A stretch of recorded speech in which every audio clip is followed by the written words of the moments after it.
Mother Knows Death, starring Nicole and Jemmy and Maria QK.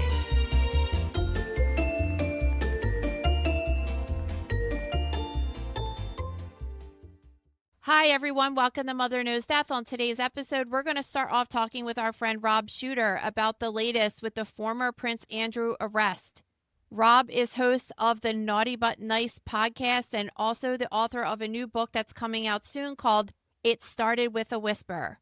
Then later in the episode, we'll talk about Robert Carradine's death, the latest with Nick Reiner, the racial slur shouted out by a person with Tourette's during the BAFTA award show, and Bonnie Blue's pregnancy.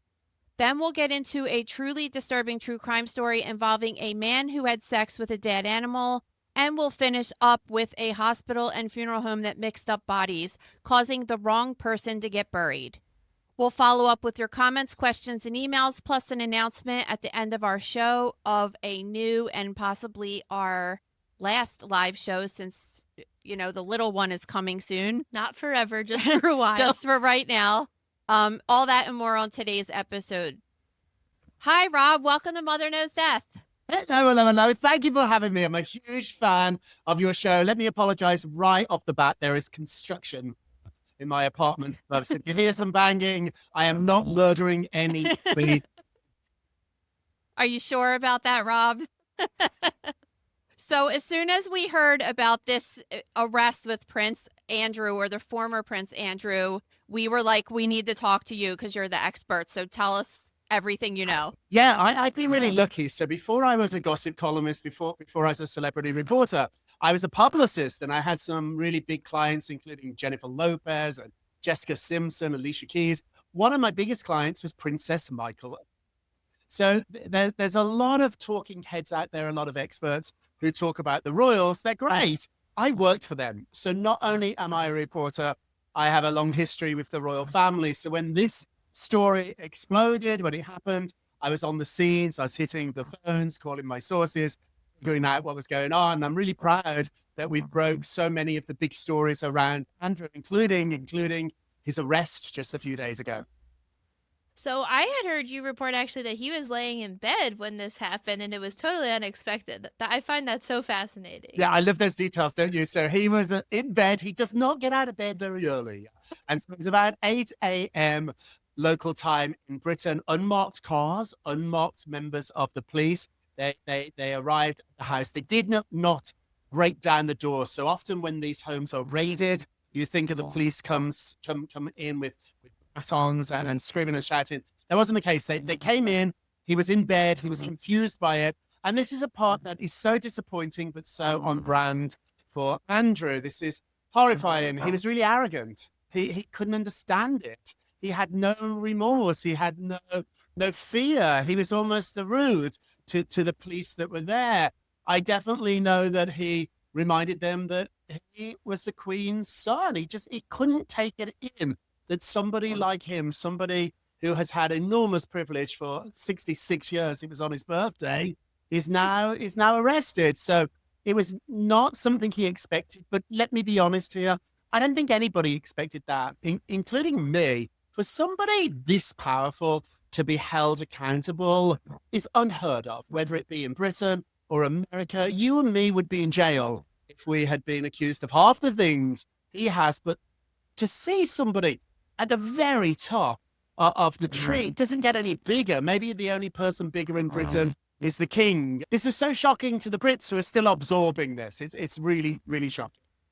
Do you think that they tried to go after him in the past and he had the Queen's protection, or that now with all of these new ties to Epstein and they're really seeing the extent of, I guess what I'm getting at is because he was arrested for misconduct while in office. So did they just find out about this now, or have they known about it for a while, but now that his mother's no longer alive, he doesn't have anyone protecting him? Really good question. So what happened is in the early 2000s, he didn't have a job. He was the Queen's favorite son. She absolutely adored him. This was her favorite guy. And he had that spare problem where he didn't have anything to do. And so the Queen pretty much made the Foreign Office hire him as sort of a made-up title a trade envoy. I don't know what qualifications you need for that job. I don't really know what that job is, but I'd love to have it if you're listening. We'll be great. All things would be terrific. So I think you're meant to go around the world and make trade deals for Britain or encourage trade with Britain. Very quickly, it became quite obvious to people working in the Foreign Office. Andrew was literally swanning around the world on private planes, and he was meeting with some really dodgy people, real strong men, children of dictators, people that the palace, that the government would want nothing to do with. And so there were warning signs, there were red flags right away, but nobody dared take them to the Queen. And I think one of the saddest things here is going to be that we're going to have to really talk about what people knew when they knew it, and not just Andrew, but people that we really love. Everybody loves Queen Elizabeth, and now she's no longer here to defend herself. But I think there's some really legitimate questions about what did she know? What did his brother know? We're now finding out the £12 million he paid to settle the civil case with Virginia Giuffre. We know the Queen gave him that money. He didn't have it. 2 million of that 12 million came from his brother. So his brother knew too. So I think over the next couple of weeks, we're going to sort of have to deal with these really uncomfortable questions. I've been seeing you talk on other programs about how this could be the downfall of them. Like, explain that to us. Yeah, the monarchy now has very little function in Britain. They're there purely because the public still wants them. For the first time in my career, they've dropped below 50% in opinion polls.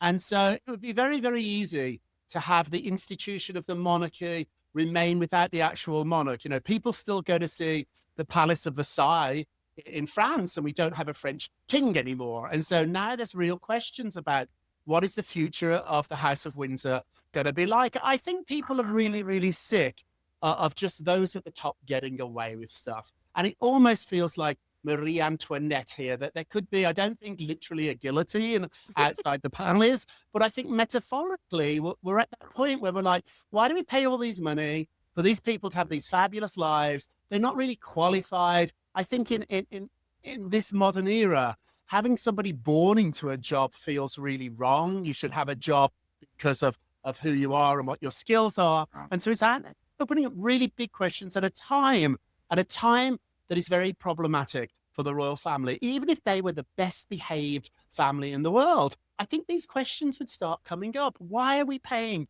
all these people? I think we're sick of oligarchs. We're sick of rich people. We're sick of people that are privileged not paying their taxes. It's just, I think we're at a tipping point. And I feel here, not Andrew, I think he deserves all of this, but I think the royal family as a whole might be scapegoated here for a problem that is bigger than them, but they certainly are part of.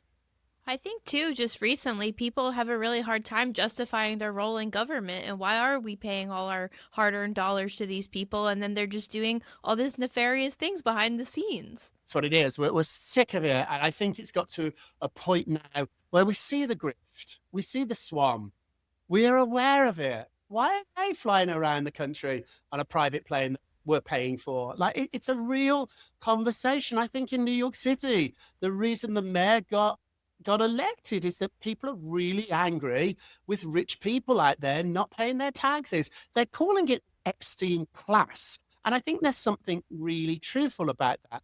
Epstein got away with as much as he did for so long because he just played by different rules than the rest of us. And I think we're all fed up of it. And I think now's going to be a moment. It's going to be a real reckoning. In my lifetime, the last time I saw anything like this happen, the closest the royal family got to being in real danger was the death of Diana. When Princess Diana died, that was a moment that I thought they might not bounce back from. They did.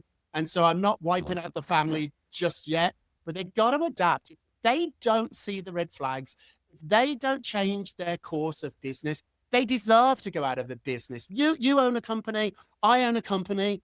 If my customers, if my consumers were telling me very loudly, very clearly that they weren't happy, I would change direction. You've got to think of the palace not as a family, but as a company. It is a Fortune 500 company. It is worth billions and billions of pounds and dollars. And they seem to think that they can keep doing business as they have been. And that's not true. It's got to change. So what happens to him now? He's been stripped of his title. He's seemingly getting kicked out of all of the real estate. What does he do now to make money? Does he doesn't depend on them anymore? He does.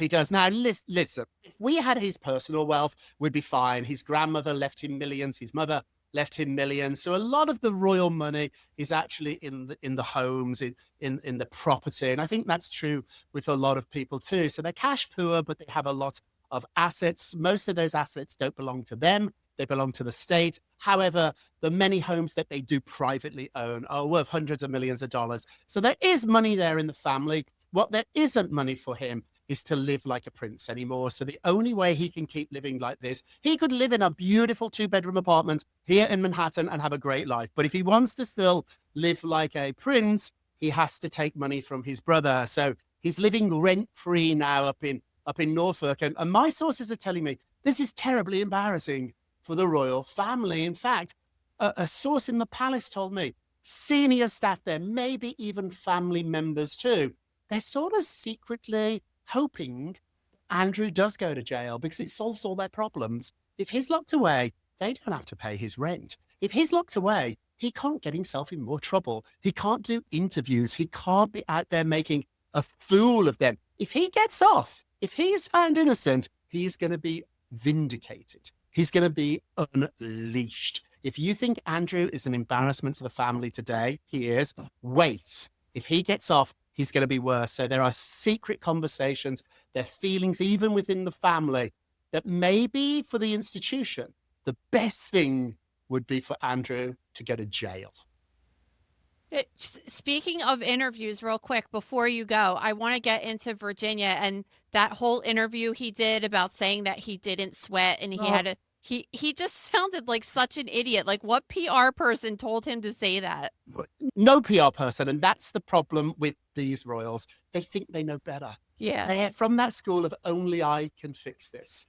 And let's be honest, it's normally worked out for them. They've almost got away with this. They got away with a lot of stuff for a really long time. So they don't listen to people. We've seen this with Harry and Meghan. I'm not comparing them to Andrew, but that attitude that they know best is something that a lot of really entitled people have. And Andrew certainly is entitled. So that interview he did with the BBC, I think it was in 2019, everything he said was a lie, just a bold-faced lie. He just looked the country, the nation, the world in the face and said, I didn't do this. I don't really know Jeffrey. I don't really. And now we've seen the emails. And that's what the police are getting now in Britain. You arrest somebody and then you build your case and then you charge them. So he hasn't been charged yet. The police are searching all his homes. And just today, my exclusive reporting is that they did raid Buckingham Palace. He had an office. He had rooms at the palace. He had a computer at the palace. And now the police have got those. We know because we cover this. We love crime stories. It's all about these phones and email. You can't hide. And it's so interesting to me that he has not been arrested for any of the horrific accused sexual crimes. It's about really giving away secrets. Let's not forget, Al Capone went to prison for tax evasion, not for murdering people. And so that's how they're going to get Andrew, because the paper trail, the emails, the documentation, it's all there. It's all on computers. And they're going to really, I think, prove this case pretty soon. I love it. It's so juicy, Rob. It's all right. Tell everybody where they could see you. You're so sweet. So I have a daily podcast. iHeartRadio were foolish enough, maybe smart enough to give me my own daily shows for 20 minutes every morning. I do all the celebrity stories, all the royal stories. And the thing that I'm most proud about, and thank you for letting me promote it, is I've got a new novel. It's my first novel. It's coming out in April. It's available for pre-orders now. It's set in the world of television, of gossip, for unlikely gossip columnists, reporters, entertainment experts. They get a morning show. And if you know anything about me, you will know that I had my own morning show for about 4 or 5 years. So it's loosely based on gossip columnists who are paid to sit on television and tell everybody else's secrets. However, the real secrets belong to them. It started with a whisper. Great title. And the book is also I love the cover. It's perfect. And it's pink. And my book's pink too. So, we love it. You ladies are the best. Thanks for having me. I'm sorry if the noise was too annoying. Next time we speak, I You're promise good. I'll shut them up. Thank Thank you. you Have so a good much. day. Bye. All right, let's get on to the rest of the stories. So, actor Robert Carradine has died by suicide at 71 years old, and I didn't realize till today that he was the brother of David Carradine. Me neither. I was mind blown last night when I read this because I didn't really know him in anything else except in Revenge of the Nerds as Lewis. That was like my shit in the 80s. So like I love that movie, and I saw his last name and I was like, they have to be related, and I That's looked what it up I and I was did. like, what? And I love David Carradine, and he also, well, he died by autoerotic asphyxiation, so technically that is considered an accidental death, but he was also, he kind of killed himself by accident. Yeah, I mean, when I was typing the notes, I was looking at the last name, and I'm just like, I just have to check because, like, it's a weird last name, to have two actors have that last name. But yeah, I was totally surprised when I saw that. I guess for my generation, he was the dad in Lizzie McGuire. I didn't watch that show. I didn't like it at all, but like for millennials, he's very beloved for that alone. He was in some westerns, The Cowboys, The Long Riders, and then for you, The Revenge of the Nerds. I mean, he was acting for a really long time. So this is really depressing to hear. So I guess his family released a statement saying that he died by suicide after dealing with bipolar disorder for the past couple of decades. So what are your thoughts on that? Well, it's interesting because they said for the past 2 decades, which would put him at 51 years old. And that's unusually late in life to get diagnosed with bipolar disorder. It usually happens in your late teens to early 20 decade. So it's not impossible that he got diagnosed at 50 years old, but he's had it his whole entire adulthood. It just hasn't been diagnosed up until he was 50 years old. So I would say he has been dealing with it his entire life, not just the past 20 years. You don't just get bipolar when you're, 50 years old. So bipolar can present in a lot of different kinds of ways, but it mainly there's periods of mania and then there's periods of depression. So it's like you have extreme highs. You feel like you're on top of the world. You can't sleep. You're literally manic. And then you have periods of extreme depression where, at times you could actually be suicidal. And some people with bipolar have different episodes of it. So they'll have weeks in a row that are manic and then weeks in a row that are depressive. Whereas there's other kinds of bipolar that is mixed where within one day you could be going from being extremely high to being extremely low. And the thing with bipolar to know is that anybody that has it is at an extreme higher risk for suicide than the rest of the general population. Which is really important to know, especially in people that are having these mixed episodes that are just really, really high and really, really low, like within the same time period, kind of. They're just at an even higher increase for suicide. So we don't know exactly what type he had, what he was being treated for, if he was taking medication for it, where any of that stood. But I think it is good that his family came out and said that right away because suicide is so taboo and it's a real thing that people deal with, especially with people that have family members that are diagnosed as bipolar. Yeah, and when I was looking this up, I was trying to see if he had any other documented history or incidents with this. And I found an article about, I guess he had a really bad divorce about 10 years ago. And his ex-wife was alleging that he started getting really depressed after David Carradine's death, which was in 2009. And then she said that he was just kind of all over the place and that he had once purposely tried to kill them both by driving into a semi-truck on the highway. And Robert claimed, that he had suffered from acute psychosis because he wasn't taking his bipolar meds at that time. Yeah, so I mean that's definitely possible that happened because you could have manic episodes like I just said that the people will be like talking really fast and not able to sleep and just feeling like almost like inferior to rules, and during that time people can engage in risky behavior like unprotected sex or drug use or something like that. And then it could get even more extreme where people are actually having like hallucinations and stuff. And so it's completely possible that happened.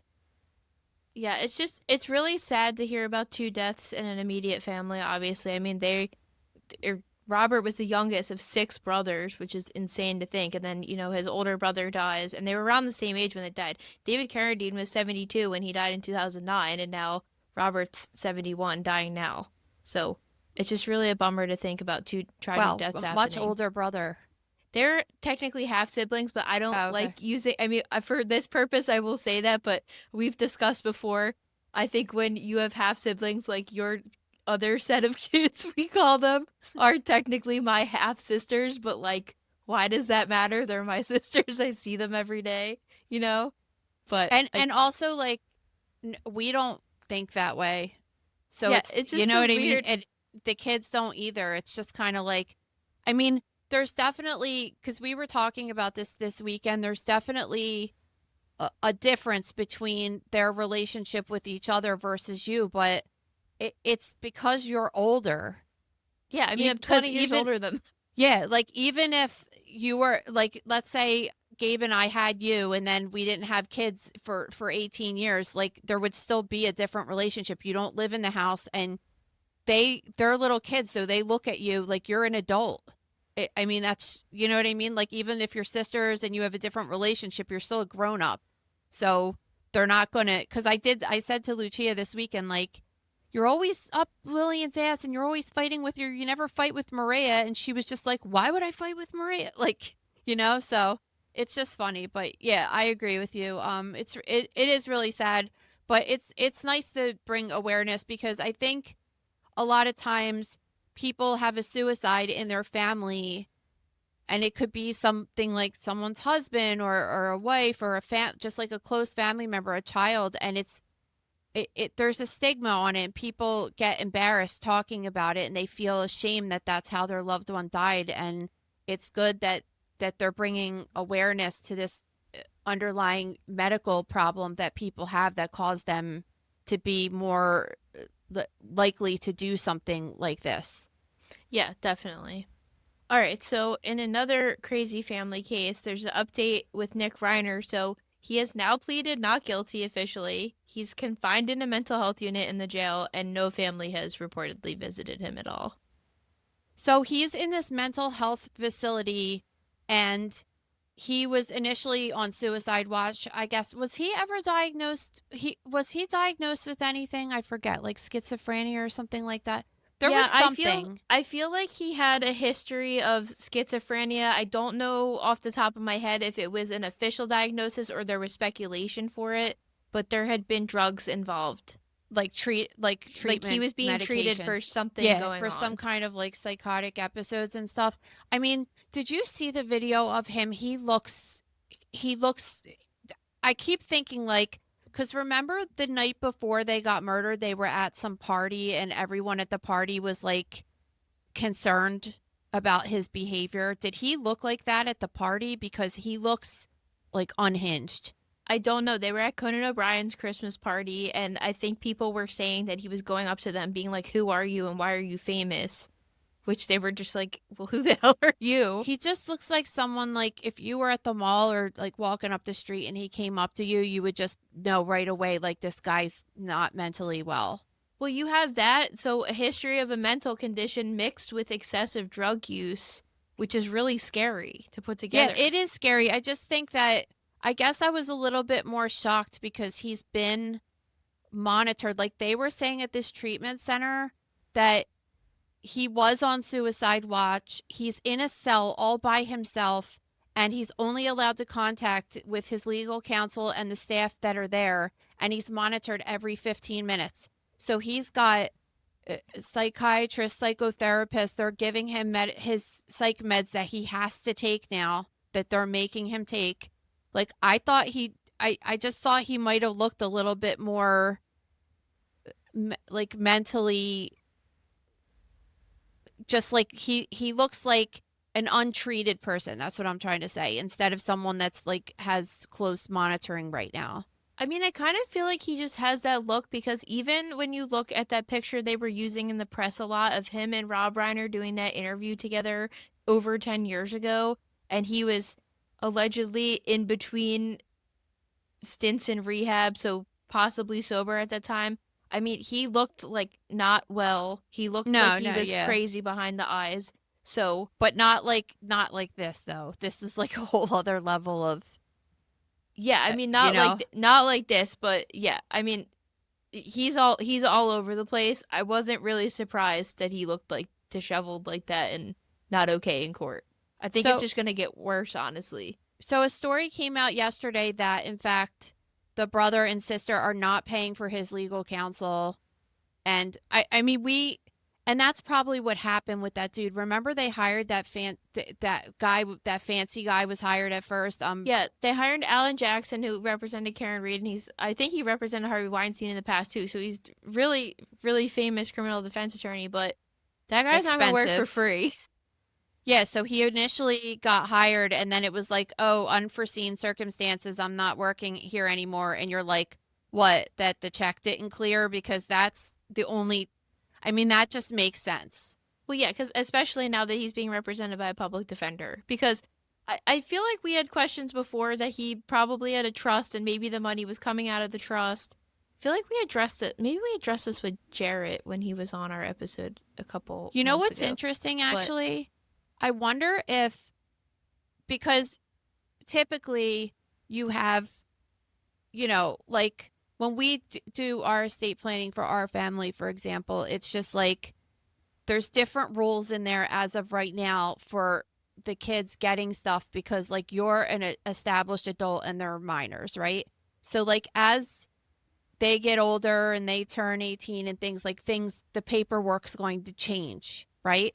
Do you think it's possible that Rob Reiner kind of like took his daughter and the other son aside and was just like, listen, in case anything happens to us, we're going to make sure everything goes to you two because we don't need him the way he is on top of how he is getting any money. And maybe they set aside like, there's this money we want you to give him every month to live, but what I'm saying is like, are they 100% in control of the money and he has absolutely no access to any of his money?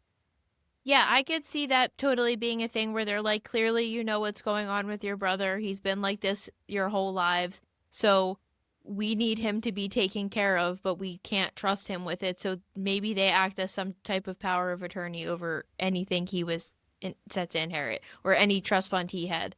So yeah, I definitely think that could be the case. I remember seeing something about it. I just don't know off the top of my head what they said about it. That's not automatically like, it's not automatically in writing. Like when Gabe and I died, like it gets split between the three of you if it's not in writing.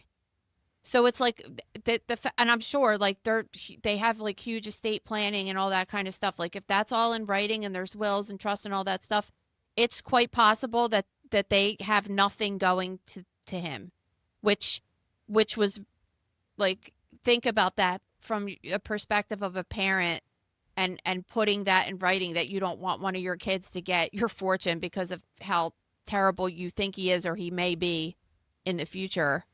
So I'm pretty sure that's exactly what happened. I mean, we don't know because they won't say what happened, but like why would he have one of the best defense attorneys in the world and now all of a sudden it's like, oh, I'll just have the public defender?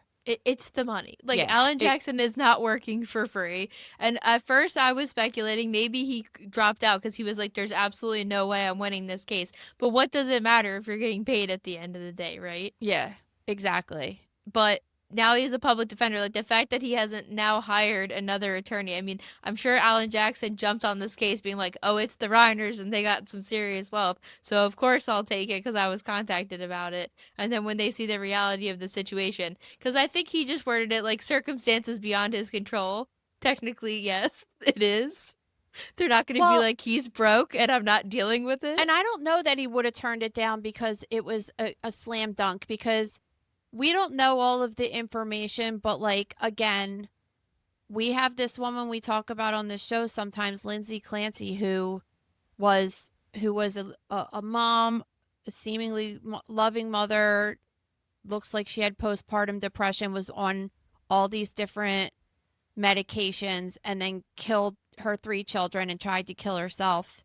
And I know at least you and I feel like there needs to be some kind of oversight and responsibility as far as medications being handed out by multiple doctors and people taking them, and then the effects of their actions afterwards, right? Yeah. So they might possibly try to use that angle, because we don't know anything about his treatment and if he was actively using at the time. Like, we don't know anything.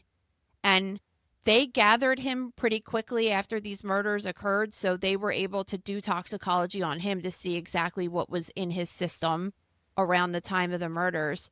So that'll all come out. Like, honestly, like, I was thinking about this, but ever since that happened, we don't have autopsy reports. We don't have toxicology on him. And we don't have anything else since it happened. We don't have much more information. No, and considering now he's pleaded not guilty, I mean, this thing is possibly going to trial, which I will be interested to just see what they present in court. Yeah, I mean, I don't blame him for saying not guilty, because, like, what do you have to lose at that point? Like, it's you're going to jail for the rest of your life, if not. I mean, they were saying it could potentially be a death penalty case. But was it like not technically guilty? Was it not guilty by reason of insanity, or I don't know, because like when we look at that surveillance of him going in the convenience store after, it doesn't really seem like he was 100% out of his mind. No, so it seems like doesn't. There was some mental clarity. It doesn't, but at the same time, I mean, we do defend Lindsay Clancy, who also did certain things that would make you think that she wasn't out of her mind at that point too. So I guess they're going to have a psychiatrist and experts of the interactions with these medications, and if it could cause periods of a person being like semi alert of their surroundings and what's going on, and then like kind of snap and just, have an acute psychotic episode. Like, I'm obviously not an expert in that area, but I feel like that's where they're going to go with the Lindsay Clancy one. And I really feel like they're going to do that here, unless they try to do some crazy shit like, oh, he was molested his whole life, like a Menendez thing or whatever. I don't know.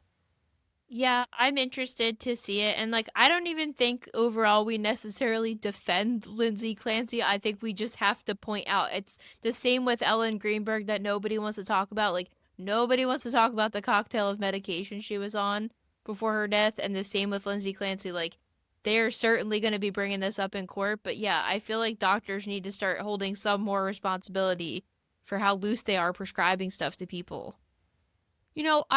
I actually defend her. Like, I do. Okay. I really have looked into that case. I've excessively looked into that case and all of the history around it. And there's no indication between interviews with her coworkers. Her husband is standing by her. She killed his 3 children.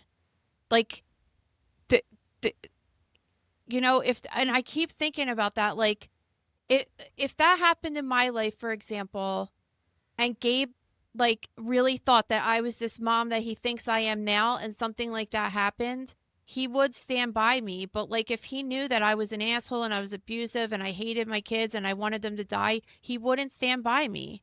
Like, they had the police that even went on the scene in that case had said that everything they looked at was just extra depressing, because the kids were living in a home where it looked like the mother loved them. There were pictures of them on the wall. There were toys all over. There was like active playing and engagement with the children. It wasn't an abuse neglect situation. Like, the whole thing to me just screams of too much medication, and on top of dealing with postpartum and the go on this, take off this, plus you have a little baby that you're not sleeping. It was just like a combination of all that stuff.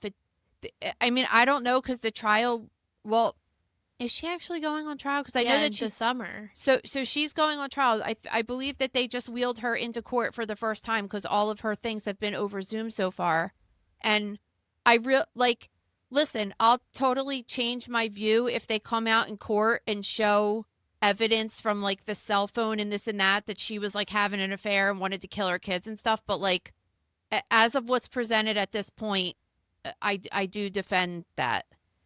Yeah, I mean, everything we know right now, it totally seems like it's leaning towards a medication issue. It's just, I hate talking about this case because, like, it's having postpartum depression, anxiety, psychosis, anything, current biggest fear right now. So it just, like, worries me because if they actually prove she was in totally normal state of mind and was just suffering from something and was overprescribed medications that put her in the state where she murdered her 3 kids, how terrifying is that as a pregnant person or a mother to think about something like that? It is terrifying, and it's happened before. She wouldn't be the first case of it. So all right, let's move on to this viral story this weekend about these BAFTA awards and what was happening there. So there was this guy there, John Davidson. He was in attendance. He is somebody that not only suffers from Tourette syndrome, but he's an active spokesperson and is the inspiration for the film I Swear, which was nominated. So throughout the show, people were hearing him yelling profanities like boring, bullshit, shut the fuck up, etc. But later on, as Michael B. Jordan and Delroy Lindo were presenting, who are both black actors, by the way, people heard this guy shout the N-word. Yeah, and of course the moment went viral, and it's very, the reactions are very mixed online, and a lot of people are mad about it and think it was done intentionally, and I just think, you just read the comments and it's so one or the other. Like, he was racist and he meant it, or he has Tourette's and he didn't mean it. And it's just like, why can't both be true? Like, the guys were on stage getting an award, talking, and like, it's embarrassing and degrading to hear something like that. So that's true. And at the same time, you literally have a guest of honor, pretty much, that a movie is about for this very exact thing, because this guy, his whole entire life, is screaming out the most outrageous stuff, and the movie is supposed to take stigma away from that condition, and yet everybody's stigmatizing him for his condition. Exactly. The two sides of the internet are like, if you justify him, you're racist, but if you are against it, you're ableist. So, like, you can't win either way, and it's like, this is a bizarre thing. A lot of criticism is at the BAFTAs is that they were on a 2-hour delay. So why wasn't it edited out? Because it's embarrassing for all parties involved. And listen, like, that should have been, like, this is the thing. I've personally witnessed people who have had this, and I feel terrible for them, because a lot of people online were saying, well, he wouldn't have said it if it wasn't in his vocabulary. And it's just like, listen, it's in all of our vocabularies, because otherwise we wouldn't know it was a bad word, and we wouldn't know we shouldn't say it. So it's in all of our brains. It doesn't matter how you think of it. Like, if you think it's a good word to say out loud or a bad word to say out loud, like, it's in everybody's brain. Like, and this is not the case of the HGTV lady that said it by accident while filming something like a week or 2 ago, right? Like, this is a person that has a condition specifically related to shouting things like this. I mean, listen to this, because I know Maria said some of the things that happened, but like, this was one. So I guess there were people on stage that were talking about just like some of the housekeeping with the award show, and he just screams out loud and goes, boring, right? Like, do you think that he wants to do that? So everybody turns around and looks at him. Then there were people that were making introductory remarks, one of the main people there, and he just was like, bullshit, right? It's just like these random words that are just in your head come out. Like, I mean, think of all the words in your head. Sometimes you have thoughts or something and they're not good, or even, it's not like that even though. It's just like a rambling of random words that are picked out and just blurted out. And I think the whole point of that movie that was made about his life is to show people how terrible it is to be an adult living in the world. Like, I was on a train with somebody once when I was working at the hospital that the entire time, you know, she's by herself and she's just screaming out like, motherfucker. And I'm like, God, I felt so terrible for her because, like, everybody's staring. People think that you're crazy. They think that you're like, you're not of sound mind. Why else would you be screaming that stuff out?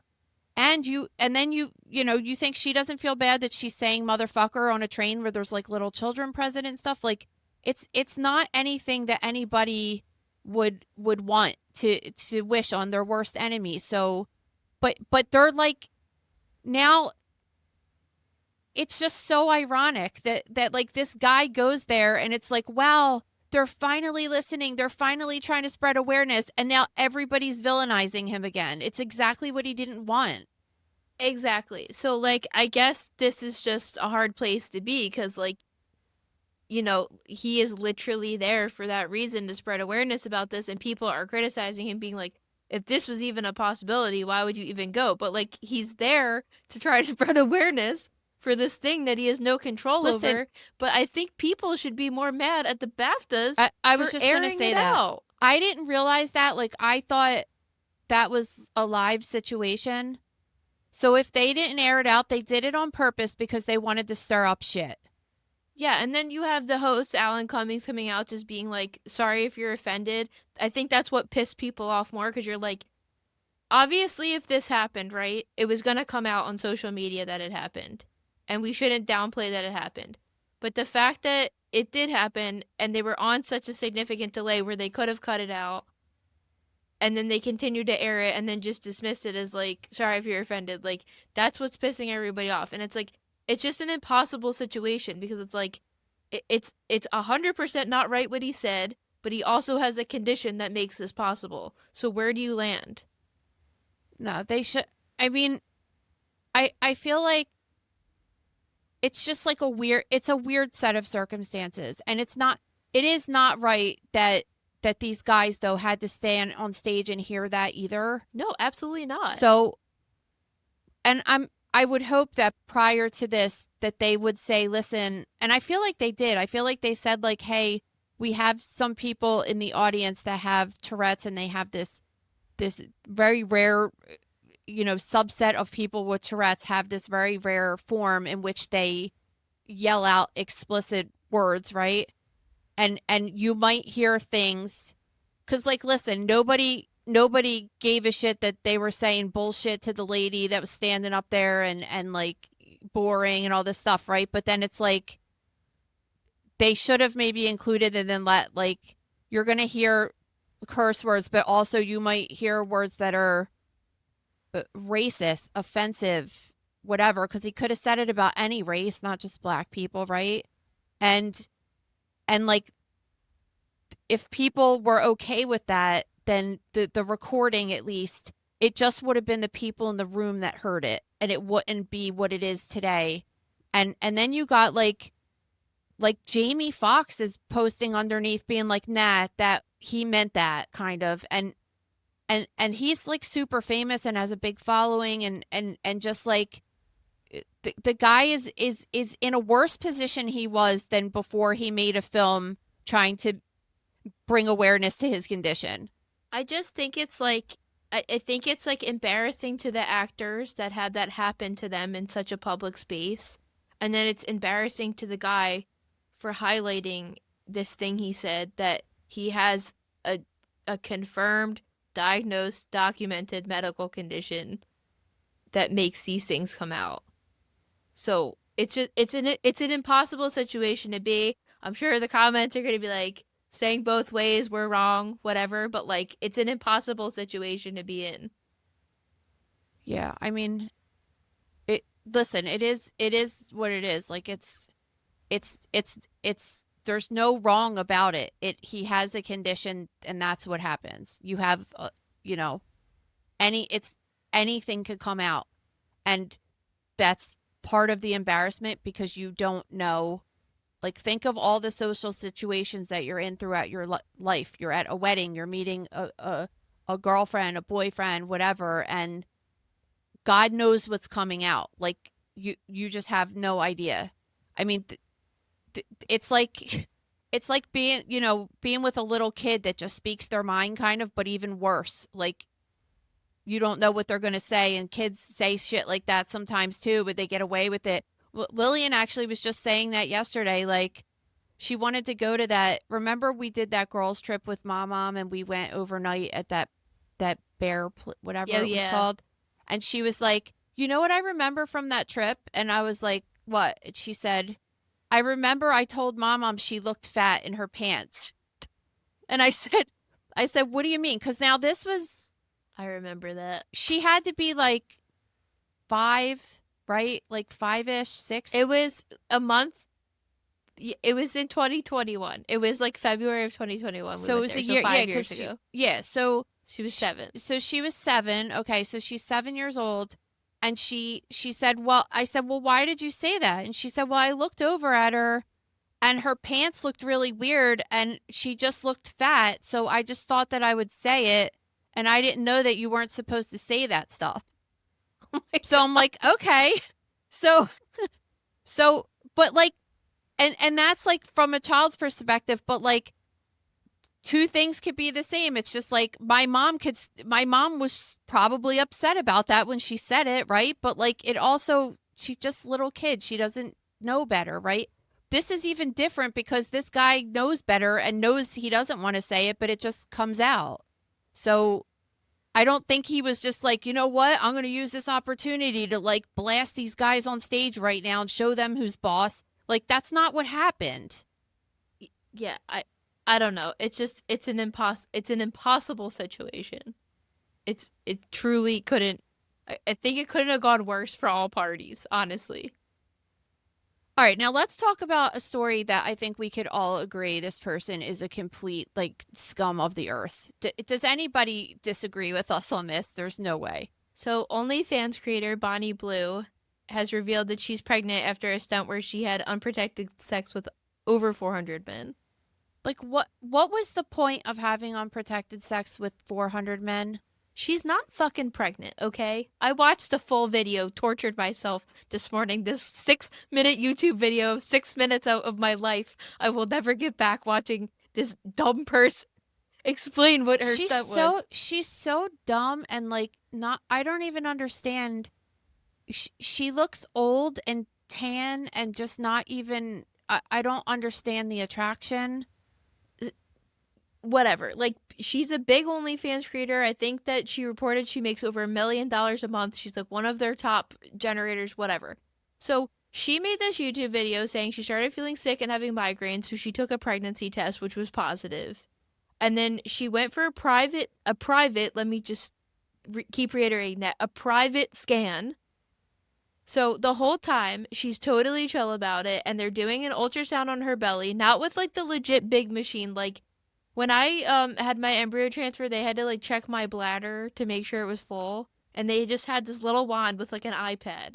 They checked my bladder. It was that. The doctors, quote unquote, in this video are wearing ski masks. You can't see their identity or anything. It's like super bizarre, and she's just so chill. And they're like, "Oh yeah, there's definitely a baby in there." And she goes, "Oh, so Bonnie Blue's breeding mission was a success." So she's calling this event having unprotected sex with 400 men a breeding mission, which like, what are you even talking about? That's disgusting.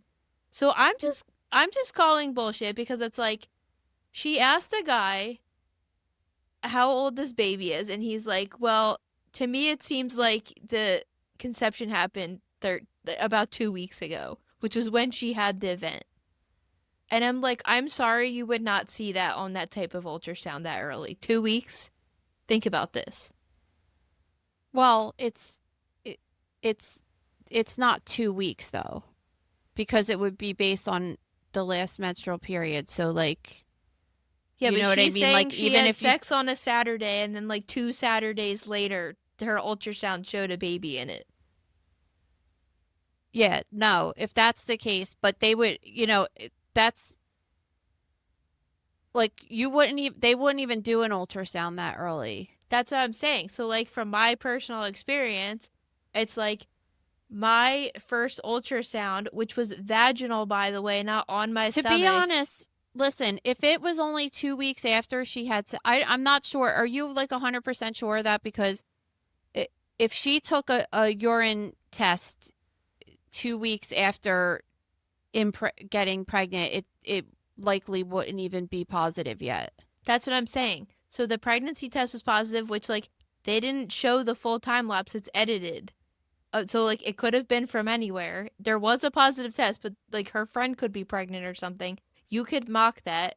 So I'm calling bullshit on that. There was no mention of labs or anything getting done. And then she automatically goes to this private ultrasound place and they're just like, yeah, baby's in there. They didn't even show it on the screen. I don't believe it. Think about this. My first ultrasound, which was vaginal, was on September 29th, which was 10 days after my blood work said I was pregnant.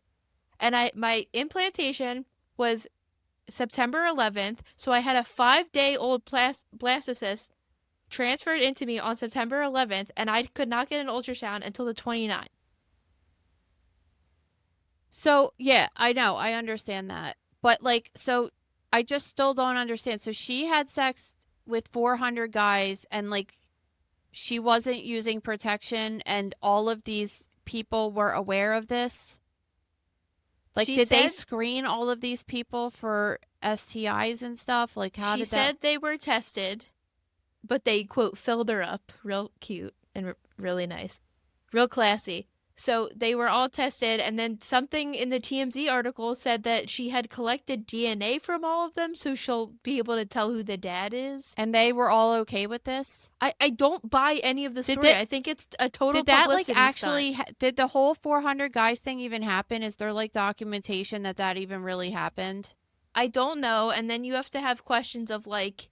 Wouldn't that be fun? What if you meet a man that, like, participated in this? What if it came out that she was, like, still a virgin and this her whole entire OnlyFans thing was a lie? Like, she just made these stories up.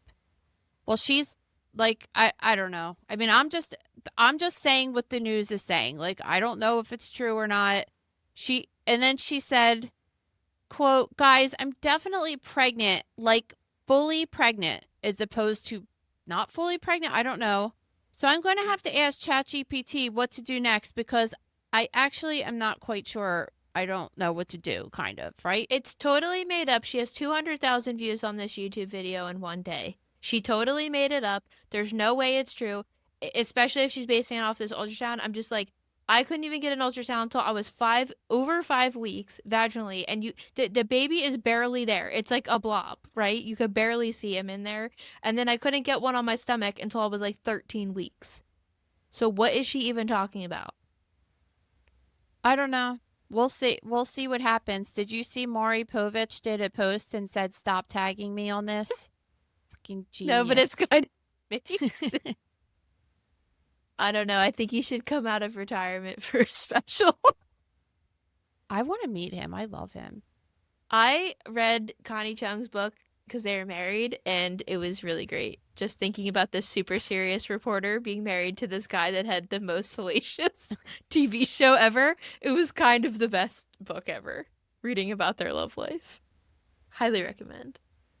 This episode is brought to you by The Gross Room.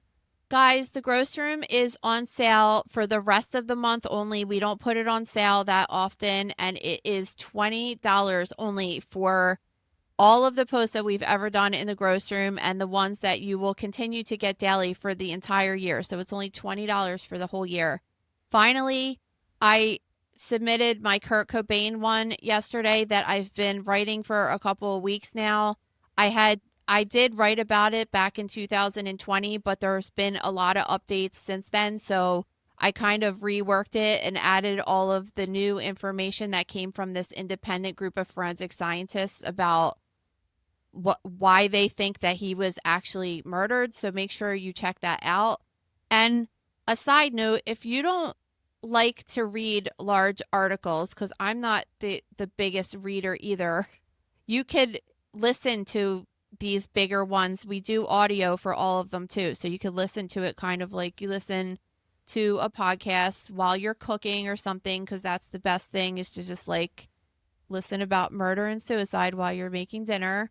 And we also have a YouTube live every single week in the gross room, and that is kind of like a Mother Knows Death episode, but mixed with just totally inappropriateness. Me and Maria reviewing some viral videos online and things like that. So check that out. Head over to thegrossroom.com now to sign up. In Kentucky, a man was driving down the road and called 911 when he saw a man having sex with a dead deer. Like, what? I would just be like, what am I looking at right now? I wouldn't even believe it. It just seems like... I say this all the time to Ricky. I'm like, what were we talking about the other day? Oh, when we first started dating, we were walking around in Center City and like a homeless guy like flashed his dick at me, right? And Ricky almost went to jail. He was like so angry about it. And I was just like, I don't know. I've been going to school here for 4 years and this happens all the time. Like, it's just like, it just happens, right? And he's just like, what do you mean it just happens? And I'm like, I think when somebody like flashes you like that, you're just like, did I really just see that? Is it really happening? And I feel like that might have been what's going through this guy's mind. Like, what am I looking at right now? But there's literally nothing else that could be going on. So thankfully, he actually called police instead of ignoring it. Yeah, and the police show up and they find this guy covered in blood and deer hair, like having sex with an animal. How? Yeah. Like, not even an animal. Like, the animal is one level, and then the dead animal is just like another disturbing level. Really disturbing, and there is a term for this, necrobestiality, because I was like, what happens when you combine bestiality and necrophilia together? That is the term for it, which means it's happened before, which is very disturbing to think about. What is possibly going through this man's mind? There's rarely documented cases of it, but it has been documented before. And we know like necrophilia is a bigger thing, to have sex with a dead person, and there's all sorts of different rules with that. But a lot of people that, you know, study this particular disorder, phenomenon, whatever you want to call it, say that it's because of just a complete control issue, and you're scared of being rejected. And in this case, it's just like if the animal is dead, there's no rejection, there's no one telling you, you know, they don't want this and things. And it's just so disturbing. And thinking about, I mean, I don't know if he killed the deer or if it was just like roadkill or what happened. I mean, I would assume that this is not the first time this guy did this. If he pulled over to the side of the road and saw a dead deer and was doing this, you can't imagine that this is the first time that he did it. It's just bizarre that he was doing it so publicly. So publicly. I mean, we've had a couple stories on this show over the past couple years of people having sex with animals, and it's just so disturbing on another level of anything else. But the dead animal thing is just like, and you see the guy, you're just like, okay, this guy is like seriously sick. Like, seriously. No, for real. So he was arrested and charged with sex crimes against an animal. Only $5,000 bond, but I mean, what are you supposed to do in this case? It's weird because I know that it is considered abuse of a corpse in some states. I'm not sure if it is in all states, actually. Because, I mean, technically, like, if it was roadkill, he didn't kill the animal and like, it's not hurting anymore. But you're just like, this guy just shouldn't be allowed to walk around. And, I mean, $5,000, he could be home right now and be at the grocery store this afternoon and you could see him. Like, oh, yeah. I don't really want that guy walking around like that. It's just, it's so disturbing. And like, I don't know much about the subject, but like, does it escalate from there? What else happens after somebody does something like that? Do you think that's what it was, though, that he was doing it in private with like animal corpses he would come across in the woods, and then he just got to a point where he was like, I just don't care. Like, my sexual desire for this is just overcoming my rational thinking, and I don't care if anybody sees me. It's just really scary that desire within someone could take over any rational thought of appropriateness or just a moral line or anything. It's Well, you could argue that with all the stuff with Epstein, right? It's like these people are probably doing it in private to some extent, and then they just stop caring and start bringing these girls out in public, and just nobody. Maybe it attributes to what I said earlier too. Like maybe people are seeing this, but you're like, I just can't be seeing this. This just cannot be true. This grown man cannot be having this like 14-year-old child out in public. Like it must be a girl that's older that looks young. And maybe that's why it goes on for so long, because people just are in such denial that people are just so public about doing things like this. I'm telling you, one time when I was working in the city, we were out to lunch and I saw an older guy that looked like he was probably in his 40s to 50s with a really young girl that I thought she wasn't like a kid, but I definitely thought that she was like 13 or 14 based upon what I looked at. But what do I do as a person sitting in a restaurant about that? Because like I guess she could have been 18, like you don't know. Like sometimes you look at kids, my kids are around this age, and it's like some of them look like full on teenagers. Other ones look like they're 10 or 11. It's just like a range. So what am I going to do? Call the cops on somebody, or go up to him and be like, can I see her ID? Like it's just like an awkward situation. Yeah, exactly. And that's why I feel like people get ballsy with it, and then nobody knows what to do, or they just are in denial of what's happening. And then plus you don't know their relationship. Like, is it a step? Like, I didn't see them like touching or anything, but it looked like they were on a date, but I don't know. Like, you know what I mean? So a lot of it's just like people do see things happening right in front of their face, but what do you do about it in that situation? Yeah, I mean, even one time, this is so gross. I was at Olive Garden with my dad when I was like 15. That is and gross. Somebody was like, are you, what about for your girlfriend? And I was like, this is I remember disgusting. that. Disgusting. I do but remember that. You guys are young, so whatever. Like, but ew, that was gross. I mean, it happened a lot, like especially the older I started getting. But I'm also like, we like really look alike, so nobody's like maybe their brother and sister at the very least. It was just gross. All right, this last one is totally unacceptable. On Christmas, the 75-year-old woman's house caught on fire. She was taken to the hospital and died 5 days later on December 30th. So at some point, the funeral home picked her up, and then the family had a closed casket burial for her on January 19th. And then the next day, the day after the funeral, the hospital contacts the funeral home and says, "Oh, sorry, we actually gave you the wrong body." Like, what are you talking about? This can happen. We had a couple situations where I was working that like a body bag was mislabeled. And it is possible that it could happen. And that's why there's multiple checks along the way to ensure that something like that doesn't happen. So when a person dies on the floor, they put a toe tag on them, and then they put them in a body bag, and then they put a toe tag on the body bag too. And some hospitals even go extra and put like this like stickers with the person's name and medical record number on the bag too, just in case the tag falls off. It's like multiple tags. Plus the patients have on their hospital bracelets. So as soon as we take a body out to do an autopsy, and really even as soon as we are getting ready to release a body to a funeral home, because at the one hospital I worked with, I was the one that released the bodies to the funeral home. Like, this was my exact job. This guy that's getting fired now for doing this. You check the body bag, then you check the toe tag, and then you check the medical bracelet. And if all of it matches, then it's okay to do the autopsy, or it's okay to release the body to the funeral home.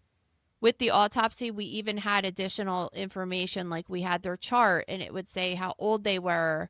And you would look at a person and be like, okay, this is supposed to be a 60-year-old female, and she had recent heart surgery. And then you like look at her body and see that she's got a healing incision on the heart. And then you're like, okay, this is her. There's like all these check marks, right? Well, I mean, it's happened in the past that you open it and you're like, oh my God, their bracelet doesn't match their toe tag or something like that, right? It happened a few times, and that's why lots of people check along the way. So I don't really know what happened in this particular instance, because typically when if a person's in a fire and they die 5 days later, that's considered an accidental death. The manner will be an accidental death, and then that death certificate would fall under the jurisdiction of the medical examiner. In some cases, because there's so much documentation for that 5 days in the hospital, they know why she died, and the medical examiner might say, I'll sign the death certificate and I don't need to do an autopsy because there's enough documentation from the hospital that says why she died. So there's like no reason to bring her body over to the medical examiner and do an autopsy. And if the family didn't want one, the medical examiner might have signed off on that. So, I mean, I'm not really sure that would even happen in any of the places that I worked at. I think that they might want the body, but whatever, that's a possibility that's what happened. So she was in the ICU and had to come from the ICU and go into the refrigerator and was labeled wrong. Like I was saying, something was off. The toe tags didn't match or whatever.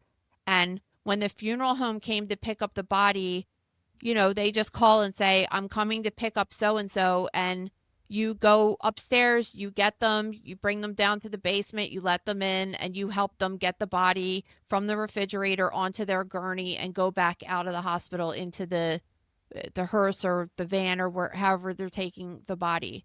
So that procedure was broken because typically the funeral home will check with you. You open up the body bag and say, look, this is your person, right? And they usually know, like, yeah, I'm picking up a 60-year-old lady or something like that.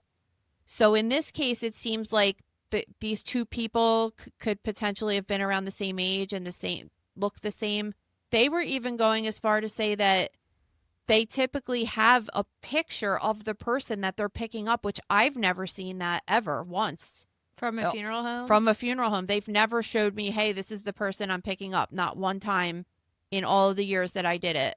So I thought that was interesting, but you have to think, like, this person died in a fire, so I don't know if they just had smoke inhalation or they had severe burns, but they could be unrecognizable being in the ICU for 5 days on all of these machines and stuff. So the funeral home really screwed up. I mean, the hospital screwed up by the mislabel.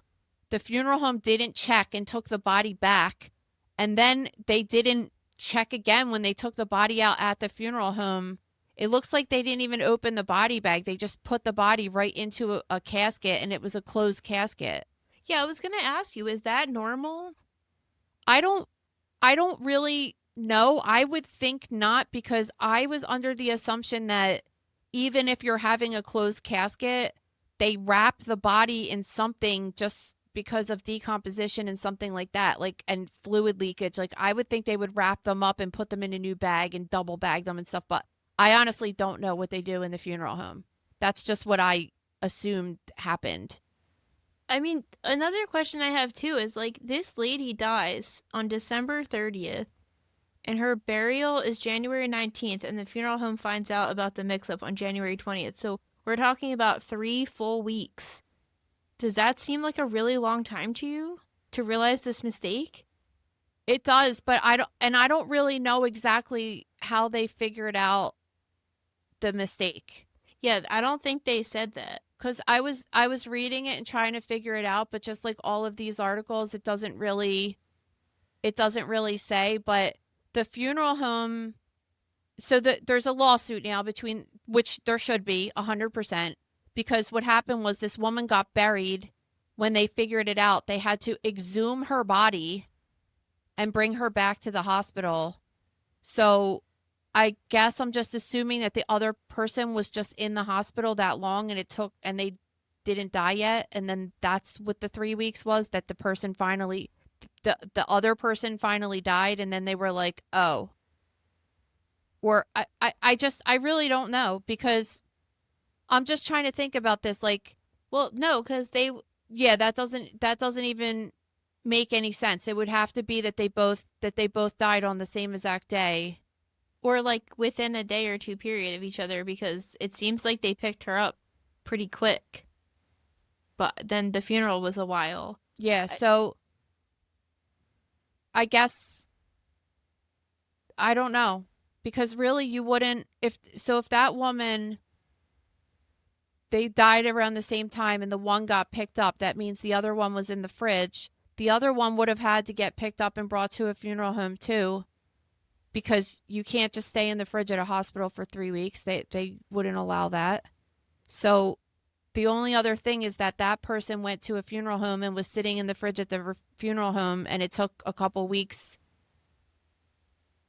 I don't know, because I would think even if they were doing a funeral a couple weeks later, because sometimes they do, they'd still have to embalm the body right away, and I would feel like that's when it would be discovered that it wasn't the correct person. So I'm not sure how they quite discovered that it was the wrong person, but regardless, they did, and they had to exhume the other woman's body because there was some kind of a switch up with the bodies at the hospital. Yeah, and the funeral home is complete. I mean, the hospital fired the employee they said was involved with the switch up, and then the funeral home's totally blaming the hospital, saying that the body they provided matched the description of the woman they were supposed to have, but that due to the condition, that person was still left unrecognizable. And then it said the funeral home director added for that reason that the remains were kept enclosed in a body bag with a set of sheets inside the casket, and that clothes that the family provided were placed on top of her. So did they not even place the clothing on her that the family wanted her to be in? I don't think that that's that big of a deal because they weren't going to see her. Well, did you see the part where they had asked to see her the day of the funeral? And when they opened the casket at the cemetery, then they realized she was still in the body bag, and then they were like, oh, okay, never mind. So then they still never looked at her face. I don't even think the family was aware she was going to be left in a body bag. Yeah, and I don't know, like I said, I don't know what the procedure is. If I was at a funeral home and I wanted my mom to be buried in something, I would assume that they weren't just throwing them in the casket over top of a body bag. But yeah, assuming gets you nowhere. So I don't know if that's standard practice, but also from that perspective, I've seen patients that have been in the ICU for 5 days and they're very juicy and if they're not getting embalmed, they're going to be decomposing, and I don't know if they would actually put clothes on a body like that, but if that's what the family wants, then they could do it. The clothes are going to get ruined, but I mean, they're going underground anyway. So I'm not exactly sure. The whole story to me is just crazy. I told you one of the hospitals we worked at, or that I worked at, had a similar situation where someone got buried and had to get exhumed, but it was because they were supposed to have an autopsy and they didn't. So it wasn't like a screw up with the person. It was just a screw up with the paperwork that it somehow got missed. We didn't get it ever in pathology, so we didn't know that we were supposed to do an autopsy, and we released it and they wanted one, so they had to exhume the body again. And that has to be very traumatic for families to have to do that. But this particular situation is just kind of unacceptable. And it scares you because you're just like, what if the other place didn't catch it and then these two people have bodies buried that aren't even their family members? That's what's scary. And you have to think that happens sometimes. So the family is suing, I feel rightfully so, the hospital and the funeral home for the mix-up, and then alleging that the funeral home then picked up the correct body, drove that body to the gravesite, quote, dropped plaintiff's mother's body bag into the casket, and unceremoniously lowered and buried the casket. So, they just did, a quick switcheroo, is what I'm getting from that story. Yeah, the family wouldn't want to be hey, could we just, have a moment alone with her since... But where, when they got the mom's body back, where was the mom's body? I think at the hospital.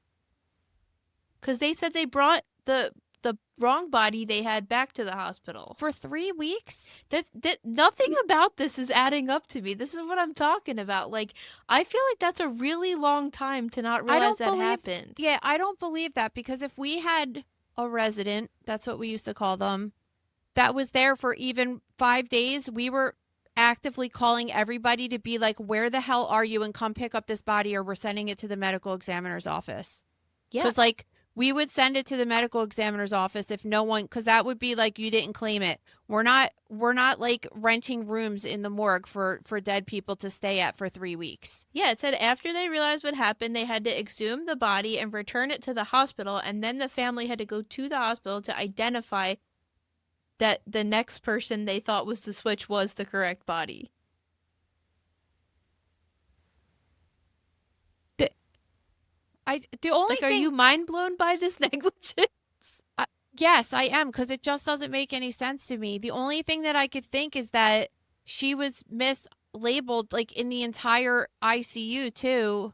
Remember that case that we talked about with that car accident with those teenagers that died in that car accident? Yeah. Or those college students, they were young and they got switched, and one family buried the one kid and the other family buried the other or realized that their kid was alive still. Like, it was like that big switch up.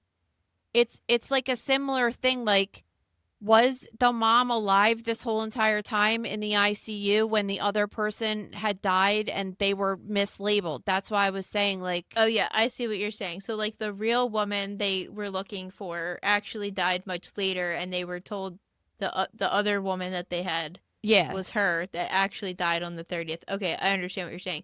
Yeah, I mean, but they were saying in the article that the person that was releasing the body was the one that was getting in trouble. So I'm just like, I'm telling you, I used to do this job all the time. I just don't really understand.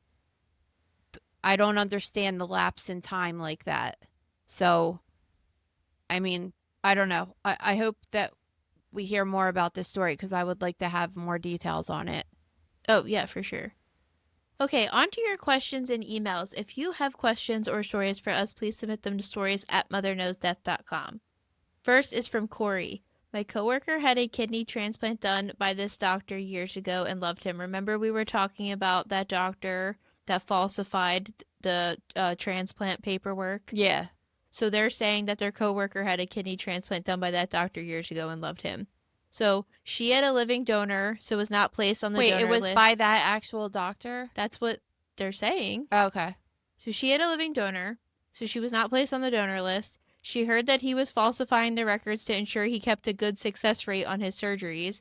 I guess for some reason he felt that those certain patients had a chance to not be successful transplants. She was so sad to hear he did this because she loved him and had to find a new doctor to do her regular checkup appointments with. His whole team was removed from the hospital and all new doctors and nurses were brought in. Yeah, so that was one of the things that we were thinking. It was for success rates, because we were just like, why would anybody falsify records for a transplant? If you know what I mean? Like, it was But weird. still, like, you're playing God and it's weird. No, it is weird. It's very bizarre. And that would look better for the hospital. Like, that's what we said. It would look better for the hospital if they had successful transplant rates. So if they thought a patient wasn't going to be a good candidate, I mean, that's actually scary that they would try to make that decision, you know, and play with someone's life like that. Yeah, who cares about your bottom line? Like, we care about trying to help people live if they can. Well, you know, the transplant industry in general in the United States is under more scrutiny than it's been in a very long time. And I feel like it doesn't need any blemishes on it like this. People are losing trust. There's been multiple stories over the past couple of years of people like not really being dead when they're getting a transplant done, and where are the organs going? How are the lists working and things like that? And I'm a pro organ donation person, so I do hate to see when people say, oh, I'm not going to do that because I'm scared and I'm losing trust. But when all these stories come out, you're just like, okay, well, what are we to believe at this point, right? Yeah, absolutely. All right, next is from Ginger. Hello, Nicole and Maria. I love y'all. You and your mother's banter reminds me of how my mom and I used to be. My mom has been dead for over 10 years, but her legacy lives on with some of her crazy stories. My mom worked in the medical field for most of my life, mostly as a receptionist or admin or in medical records. Her last job was in the medical records department in a major hospital. She had numerous heart attacks and bouts of angina, so she got the VIP treatment because she stayed in her hospital to recover. Okay, here is the story. So I was going to have surgery to have my tonsils removed as a 24-year-old adult in her hospital. Yeah, VIP treatment for me, lol. She gets the best phlebotomist in the hospital to take my blood and introduces me to him because she knows him really well from all her jobs and when she stayed in the hospital. Fast forward about 3 months, she calls me on the phone and asks if I remember the man who took my blood for my surgery. I'm thinking she wants to set me up with him. She tells me he has been arrested for raping numerous women around his neighborhood. I totally freaked out, and all she said was he was such a nice guy. LOL. Also, I work for a major airline for the past 30 years, so I'm always yelling answers to y'all when you ask about airplane stuff. I have a story for you. When an airplane flies a dead body in the cargo area, they always have to put the head towards the front of the plane or their head will explode due to the pressure. And yes, it's happened.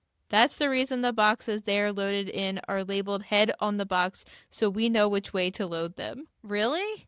Wow. Yeah, that's really interesting. I want to see what that looks like since it's happened. Send us pics for Yeah. if you can and not get in Please. trouble. Or a stock Please. photo, whatever you can find. Wow, 2 crazy stories in one submission. Thank you so much for that. Sorry to hear about your mother. Yeah, sorry to hear about your mom. And that is crazy, though, when you hear about somebody that you've had an interaction with doing something crazy like that.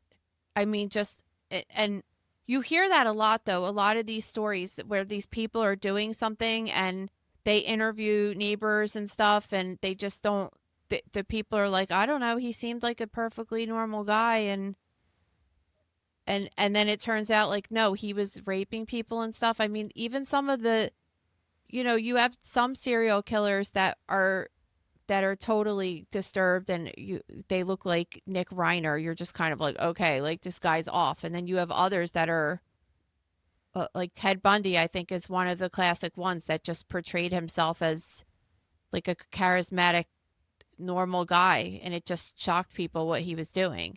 I mean, doesn't this immediately make your mind go to Amy's story with her coworker who was a serial killer, and she thought he was like this really nice guy she worked with, and then he was like killing hundreds of patients? Yeah, it does. It just makes you think like that you don't really know anybody. I know, it's really scary. All right, last, are you doing any shows soon in Philly? As a matter of fact, not in Philadelphia proper, but in Horsham, Pennsylvania, we have probably our last event, not forever, but for a while, happening in April. So we're partnering with the Center for Forensic Science Research and Education for Fun 2-day event in April. So it's going to be April 10th and 11th. You're going to be doing a lecture. We're going to be doing a live podcast episode.